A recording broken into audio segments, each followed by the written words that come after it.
Apapun yang terjadi, jangan pernah tinggalkan sholat wajib kita, saudaraku. Apapun kesempitan, kesulitan, ekonomi kita, jangan sampai kita kehilangan sholat wajib kita, saudaraku.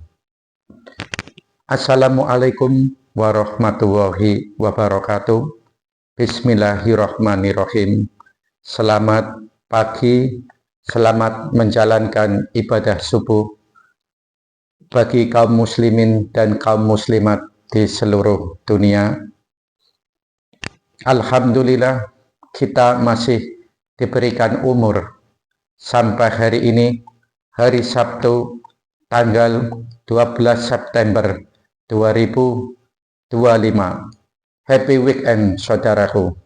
Semoga apapun yang akan saudaraku semua kerjakan hari ini, apapun rencana dari semua saudaraku hari ini, mudah-mudahan dilancarkan oleh Allah dan mendapatkan keberkahan dari Allah serta mendapatkan ridho dari Allah Subhanahu wa taala. Amin amin ya rabbal alamin.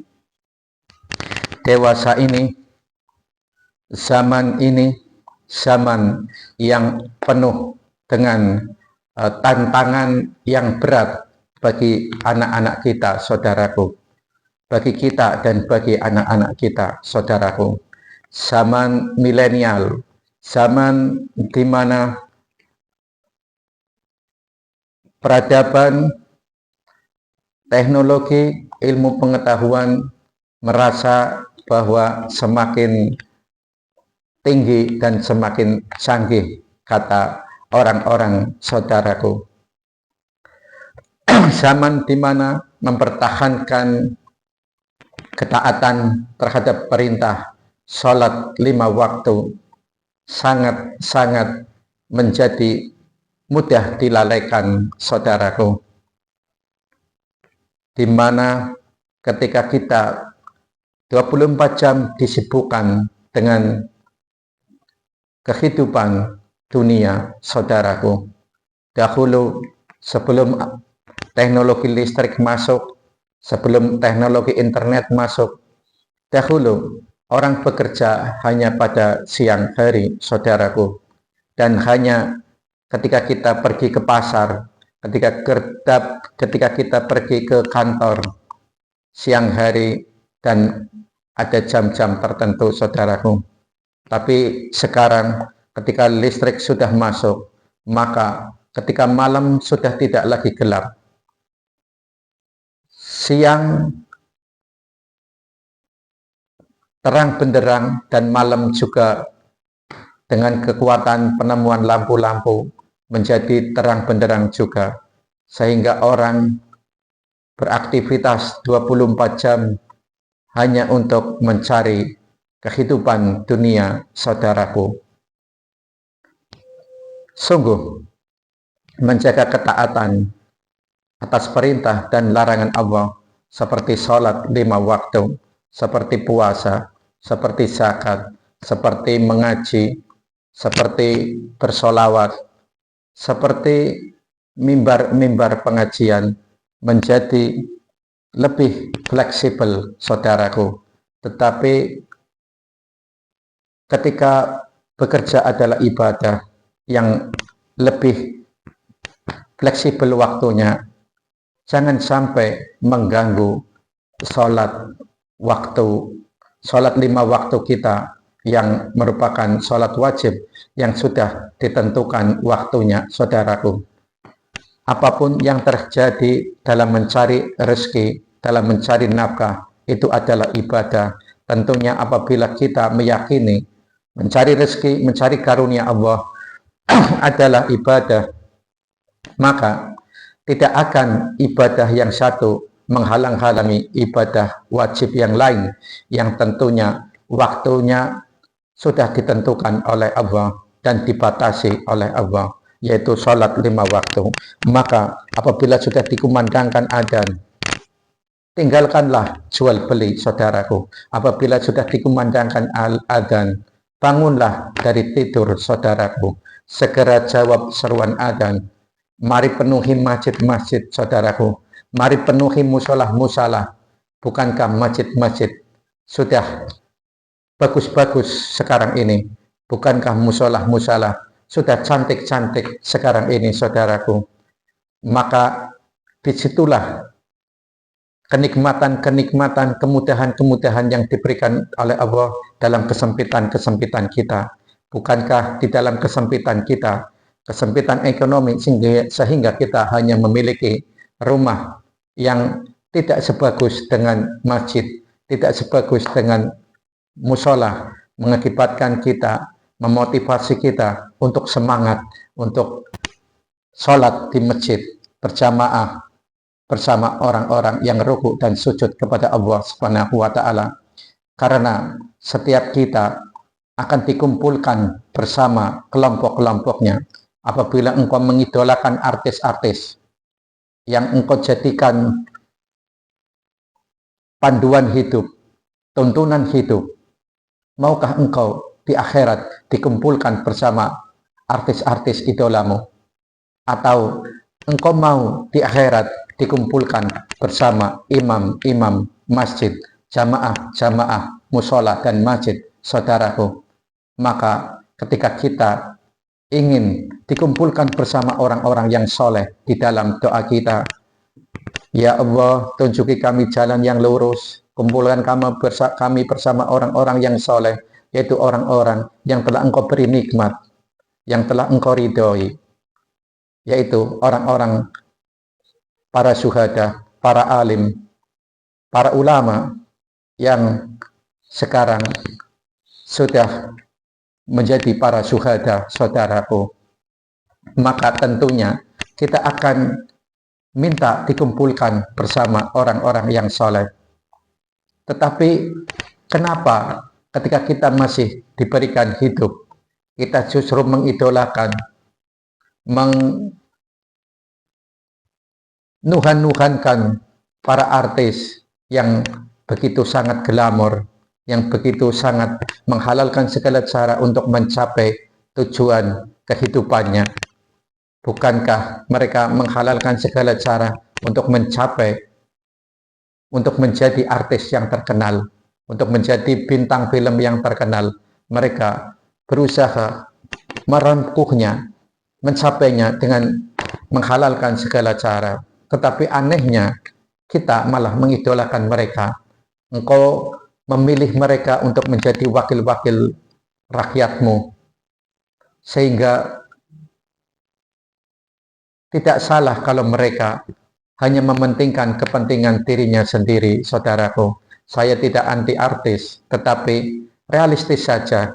Bagaimana ketika nanti kita di akhirat dikumpulkan bersama idola-idola kita, pemimpin-pemimpin kita. Tetapi ketika kita mengidolakan para ulama, mengidolakan Nabi besar Muhammad Sallallahu Alaihi Wasallam, tentunya kita akan dikumpulkan bersama beliau-beliau. Allahu Akbar, Allahu Akbar. Jangan salah pilih, saudaraku. Akhir-akhir ini banyak anggota dewan dari kalangan artis yang asik menikmati bermewah-mewahan di atas penderitaan rakyat. Bukan salah mereka, mereka memang komunitasnya seperti itu. Kehidupan mereka berangkat dari latar belakang keartisan mereka, kecuali ada di antara mereka yang mungkin sudah bertaubat, yang benar-benar ingin mengabdi di jalan Allah. Wallahu a'lam bishawab. Tetapi kebanyakan mereka memang dari latar belakangnya, dari kehidupannya saja mereka selalu glamor, selalu mempertontonkan kekayaan, selalu mengidolakan harta benda, permainan-permainan yang dibeli dengan harga mahal. Itulah artis, dan anehnya itu dijadikan wakil rakyat oleh kita semua. Bagaimana kita memilih itulah yang akan kita dapatkan akibat kita sembarangan dalam memilih seorang pemimpin, saudaraku. Maka apabila hari ini kita masih diberikan hidup, apabila hari ini kita masih diberikan kesempatan hidup yang tentunya kita tidak mengetahui apakah hari ini menjadi hari terakhir kita, maka mulai detik ini ketika ada adzan berkumandang, mungkin sekarang kita sudah selesai melaksanakan sholat subuh, nanti ketika nanti ada adzan zuhur, tinggalkan jual beli, tinggalkan kegiatan wisatamu sebentar, hanya tidak lebih dari 15 menit kita melaksanakan sholat, saudaraku. Sungguh apapun yang terjadi, jangan sampai kita meninggalkan sholat wajib, saudaraku, yang itu akan menjadi kebanggaan kita kelak di akhirat di hadapan Allah. Betapapun kita akan dimasukkan dimanapun, apabila kita pernah bersujud kepada Allah, itu sungguh pengalaman yang paling berharga, yang paling menguntungkan bagi kita dibanding engkau pengalaman menjadi pejabat tinggi, pengalaman memiliki berhektar-hektar tanah, memiliki bergedong-gedong rumah, memiliki berjuta-juta mobil, koleksi, itu tidak akan menjadi kebanggaan di hadapan Allah. Itu sama sekali tidak berguna di hadapan Allah.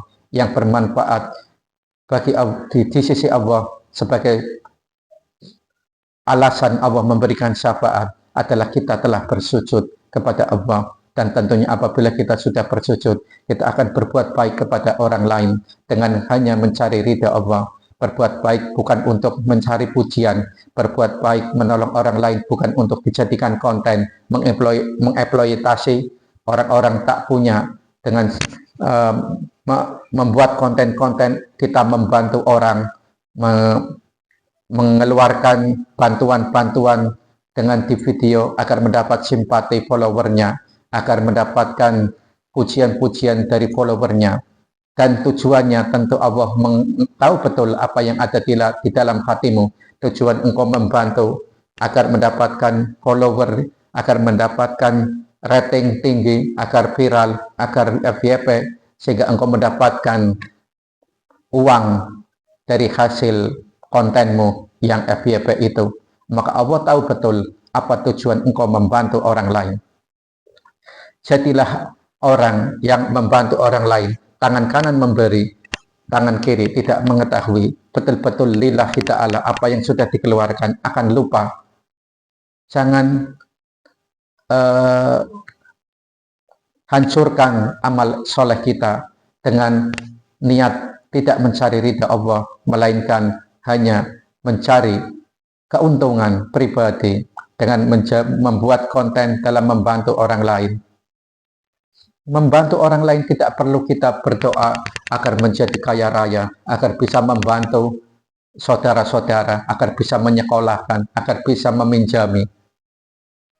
Tetapi kalau mau berbuat baik, sekarang juga pada posisi apa yang Allah berikan kepada kita. Bukankah sedekah tidak perlu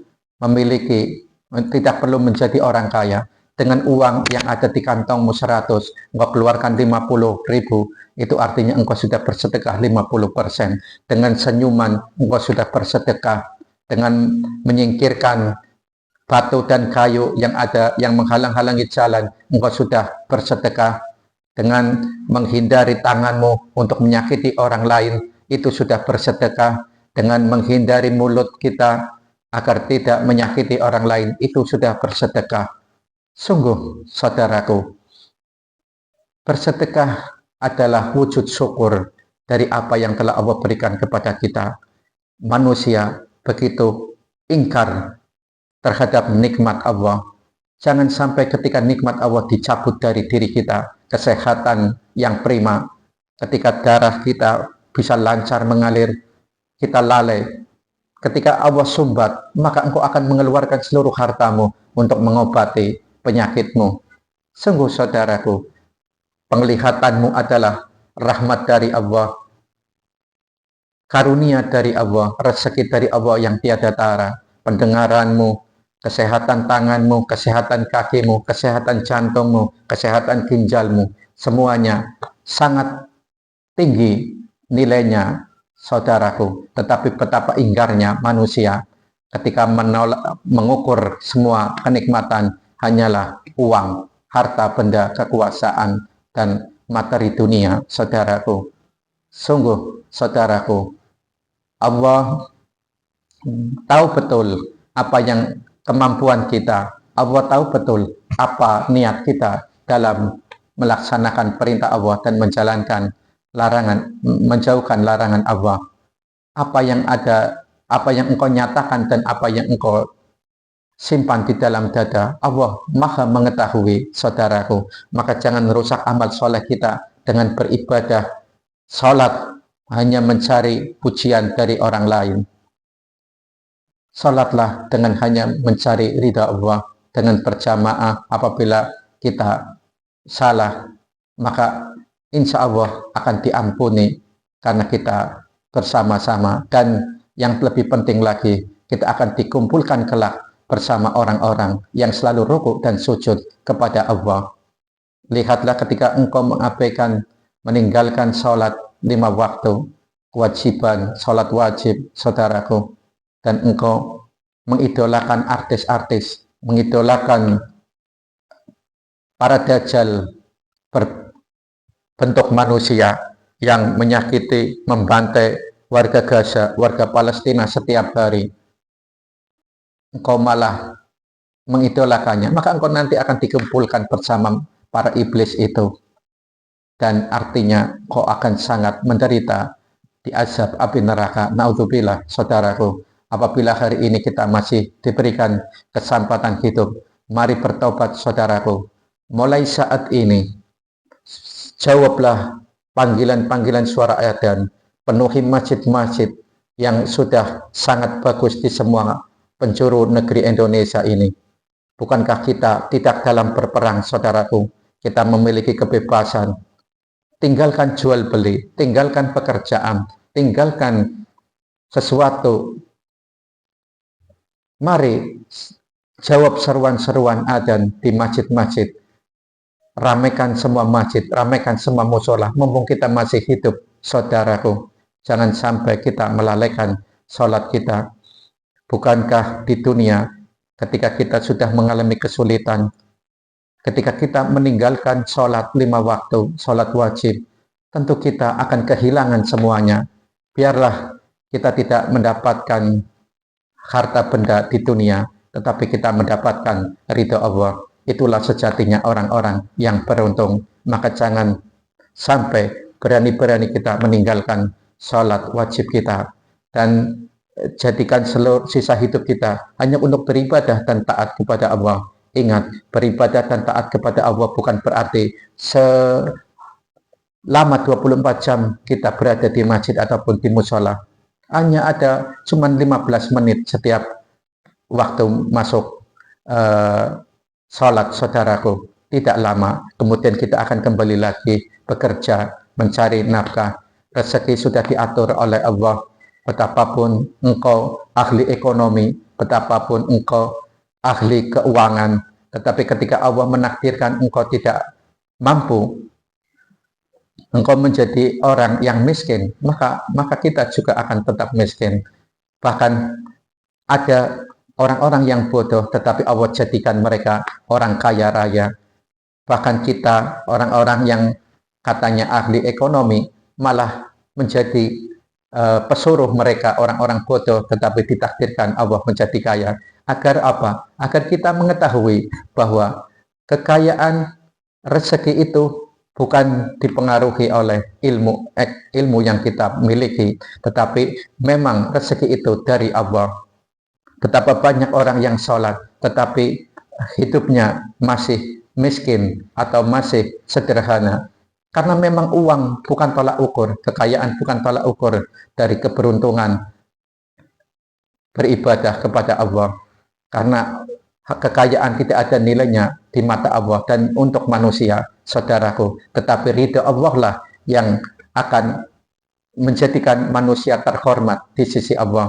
Kekayaan adalah hina di di mata Allah apabila kita terjerumus dalam hingar-bingar keglamoran dunia, berpesta pora, tidak mengabaikan perintah Allah dan larangan Allah sehingga kita menjadi penghuni neraka. Engkau menjadi anggota dewan, pemilik partai, menjadi presiden, tetapi engkau melalaikan perintah dan larangan Allah, engkau mengkhianati rakyat, engkau tidak amanah terhadap pekerjaanmu, maka engkau kebahagiaan yang engkau miliki di dunia yang umurmu sudah lebih dari 40 tahun, yang tidak seberapa, tidak lama lagi engkau akan meninggal, ajalmu akan datang dan engkau akan menyesalinya, maka tidak ada kemuliaan kecuali terhindar dari panasnya api neraka, dan tidak ada kehinaan kecuali menjadi penghuni neraka. Ya, kemuliaan yang engkau bangga-banggakan, kehormatan yang engkau kejar di dunia menjadi pejabat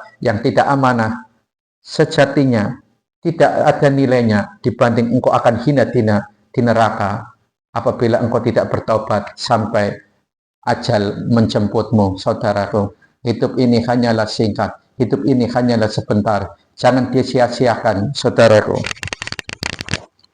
jangan sia-siakan hidup kita, saudaraku, hanya sesaat. Tidak mengapa kita menderita dalam menjalankan perintah dan larangan Allah, dalam mempertahankan akidah, dalam mempertahankan iman dan takwa kita, kendati nyawa kita harus melayang. Tidak mengapa, saudaraku, bukankah kematian, penderitaan yang kita alami dalam mempertahankan iman dan takwa hanyalah sebentar saja dibandingkan kehidupan akhirat? Bukankah kematian yang kita alami dalam mempertahankan iman dan takwa kita hanyalah sebuah pintu gerbang menuju ke alam kebahagiaan akhirat yang selama-lamanya? Saudaraku, itulah orang-orang yang beruntung. Dan begitu pula sebaliknya, orang-orang yang selalu menjauhkan manusia dari jalan Allah, yang selalu Islamofobia, menjauhkan manusia dari jalan Islam, yaitu para iblis, setan, Zionis, Israel dan sekutunya, selalu berbuat kerusakan terhadap negeri Palestina, merampok penduduk Gaza di rumah dan tanahnya sendiri. Mereka selalu membantai warga Gaza. Bukankah warga Gaza, kematian beliau hanyalah pintu gerbang menuju kebahagiaan? Dan para perampok Zionis Israel yang menjauh dari jalan Allah, menjauhkan manusia dari jalan Allah, tidak akan pernah berhenti untuk menyerang negara-negara Islam lain seperti Qatar, Lebanon, Yordania, Mesir, Turki, Uni Emirat Arab, dan Arab Saudi. Semua, Irak, Iran, semua akan diserangnya. Mereka tidak akan pernah berhenti kecuali kita umat Islam sudah mengikuti agama mereka. Naudzubillah, apabila sampai kita takut kepada mereka sehingga kita mengikuti para iblis dan dajjal itu, maka hakikatnya surga yang para iblis, dajjal, Zionis Israel tawarkan adalah neraka jahanam. Dan ancaman-ancaman yang diberikan mereka ketika kita melawan, mempertahankan agama Allah, mempertahankan iman dan takwa, sehingga mereka akan mengancam dengan nuklir, mereka akan mengancam dengan membuat kekacauan di muka bumi ini. Sesungguhnya adalah surga di sisi Allah. Jangan salah pilih. Kekuatan mereka, para iblis, para dajjal, hanyalah setetes dibanding kekuatan Allah. Ketika kita sudah berikrar, raditu billahi robba wa bil islami dina wa bi muhammadin nabiyya wa rasulah, maka ketika kita sudah ridho Allah adalah Tuhanku, Tuhan kita, Islam adalah agamaku, agama kita, dan Muhammad adalah utusan Allah untuk disampaikan kepada kita, Rasul kita, Rasulullah, maka tidak ada yang akan kita kerjakan kecuali atas perintah dari Allah, dan tidak ada yang akan kita tinggalkan kecuali atas larangan dari Allah Subhanahu wa Ta'ala, dan tidak ada yang kita takuti kecuali Allah, tidak ada yang buat kita bergantung kecuali hanya kepada Allah. Kekuatan Allah, la haula wala quwata illa billah, tidak ada kekuatan kecuali kekuatan Allah yang maha besar, maha kuasa, dibanding setetes kekuatan dajjal. Dengan izin Allah mereka untuk menguji kita. Jangan sampai kita terlena, saudaraku. Apabila kita mengikuti langkah-langkah dajjal, maka kita akan menderita di akhirat. Tetapi apabila kita rela berkorban, rela menderita, mempertahankan, memperjuangkan iman dan takwa kita, neraka yang mereka ancamkan kepada kita sejatinya adalah sorga di sisi Allah. Maka kita termasuk orang-orang yang beruntung. Apabila hari ini kita masih diberikan kehidupan, maka pergunakanlah sisa hidup kita yang tidak seberapa lagi, yang sudah sangat singkat ini, saudara, yang semakin mendekat ini, gunakan untuk bertaubat sekarang juga. Mari sama-sama merenung. Mari pergunakan sisa hidup kita untuk beribadah, ramaikan masjid-masjid. Jangan pernah tinggalkan sholat apapun yang terjadi, karena itu adalah kebanggaan ketika ditanya oleh Allah kelak di akhirat, saudaraku, ketika kita pernah bersujud. Karena ketika sudah ajal sudah datang, kita sudah tidak ada waktu sholat lagi, maka orang-orang penghuni kubur ingin dihidupkan kembali untuk melaksanakan, menunaikan sholat, tetapi permintaan itu sudah tidak bisa dikabulkan kecuali Allah berkehendak lain. Fir'aun meminta dihidupkan kembali untuk sholat, Qarun meminta dihidupkan kembali untuk sholat, kaum Ad meminta dihidupkan kembali untuk sholat. Bukankah kekuasaan Fir'aun jauh lebih besar daripada para presiden dan para wakil rakyat anggota DPR? Bukankah kekayaan Qarun lebih kaya daripada orang-orang yang bisnisnya sukses, orang-orang yang menduduki orang-orang terkaya di dunia 1, 2, 3? Qarun jauh lebih kaya, saudaraku. Tetapi apa yang diminta Qarun? Apa yang diminta Qarun? Ingin dihidupkan kembali dan ingin menyerahkan semua harta bendanya, semua uang yang dimilikinya, semua kekuasaan yang dimilikinya untuk menebus agar dihidupkan kembali untuk sholat, agar diterima taubatnya, agar tidak dijadikan penghuni neraka. Tetapi tebusan itu tidak diterima secara umum. Tetapi Allah Maha berkehendak, wallahu alam, apabila Allah berkehendak lain, maka segalanya bisa terjadi, karena semuanya adalah kuasa Allah, semuanya adalah kehendak Allah. Apa yang tidak biasa bagi manusia sangat biasa bagi Allah, dan apa yang tidak mungkin bagi dalam pandangan manusia sangat mungkin bagi Allah, karena Allah Maha kun fayakun. Maka segera akan terjadi dengan izin Allah. Semua dibolak-balikan. Manusia yang seumumnya lahir dengan bapak dan ibu, tetapi dengan izin Allah Nabi Isa bisa lahir tanpa bapak. Dan manusia yang umumnya lahir dari bapak ibu, Nabi Adam lahir tanpa bapak ibu. Semuanya, saudaraku, orang-orang yang umumnya sakit ketika makan, tekanan darah menjadi naik ketika makan daging, tetapi orang Arab tidak apa-apa setiap hari makan daging dan kambing. Allah Maha berkehendak, Allah Maha berkuasa, Allah menjadikan yang tidak mungkin menjadi mungkin. Kenapa? Dalam pandangan kita manusia, karena pengetahuan manusia itu terbatas, sehingga kebenaran di mata manusia itu dibatasi oleh pengetahuan dan hawa nafsunya, saudaraku. Maka tidak ada yang dikatakan oleh seorang hamba dari Allah Subhanahu wa Ta'ala yang menciptakan kita. Tidak ada yang dikatakan oleh seorang muslim kecuali ketika ada perintah dari Allah, maka kita akan mengerjakannya tanpa terkecuali. Dan ketika ada larangan dari Allah, maka kita akan meninggalkannya tanpa terkecuali. Jangan sok tahu dengan ilmu pengetahuan yang mengatakan ini yang dilarang dari Allah ini sangat enak, sangat bermanfaat bagi tubuh. Ingatlah, kemampuan dan pengetahuan kita terbatas. Allah yang menciptakan kita, tentu Allah mengetahui betul apa yang lebih baik untuk kita. Dan makanan-makanan itu juga datang dari Allah.